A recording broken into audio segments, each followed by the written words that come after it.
Alzheimer's runs in our family. My grandfather and great-grandfather both passed away from complications with Alzheimer's. And now my mom, Paula Tanner, has Alzheimer's.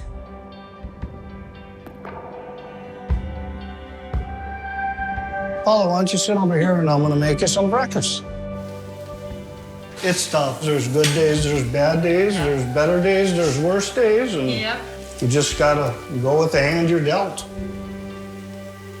Thank you. That's perfect. My stepfather, Tom, is my mom's primary caregiver. He gets her up in the morning, he gets her coffee, he makes her breakfast. I think the first symptom was her repeating herself and not remembering things more frequently. We initially took her to her primary care physician, and he did a couple of cognitive tests and decided that she doesn't have Alzheimer's, she's just aging. His test was very subjective. Despite what her primary care physician said, we wanted to seek out someone that would give us a more definitive answer. My sister found Dr. Sabbagh. The fight against Alzheimer's is a very important thing for families. And the biggest challenge that Alzheimer's patients face is getting the correct diagnosis. Historically, patient would come in, do a quick exam, say, okay, you don't have thyroid problems, B12 problems, you must have Alzheimer's. By default. Well, it turns out that that approach, what we call a diagnosis of exclusion, is only accurate 3 out of 4 times. So what's happening now is that we're seeing the advent of new technologies and diagnostic tests available. PET scans, spinal tap, and in the very near future, blood tests. We believe that biomarkers are the key. A biomarker is a measure of biological activity in the body. Blood pressure, cholesterol, your weight, those are all biomarkers.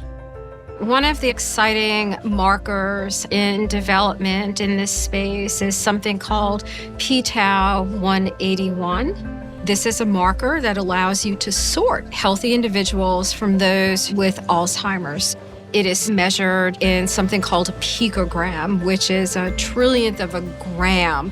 And so we need more sensitive instrumentation. The idea that you could measure in your blood what's happening in your brain, 20 years ago we would say it's impossible. So you take a blood test, and if it's abnormal, you got to go looking for more disease. And I think that's where the field is going. At this point in time, Labcorp is an absolute leader. We have focused our attention to launching biomarkers in neurology, and our pursuit with Alzheimer's is a daily endeavor to help identify new markers in this space and to give physicians a tool to treat their patients and pharma a tool to develop better drugs. Genetics plays a big role in Alzheimer's disease. A first-degree relative, mother, sister, brother, father, doubles or triples your lifetime risk of developing Alzheimer's disease. So you have the stress of caregiving of the loved one with Alzheimer's and the anxiety of knowing that you could be next. As we get a little bit older, you maybe forget to write something down at work, and then someone reminds you, your first initial thought is, oh my God, I have Alzheimer's. I believe Alzheimer's disease is at a transformative moment.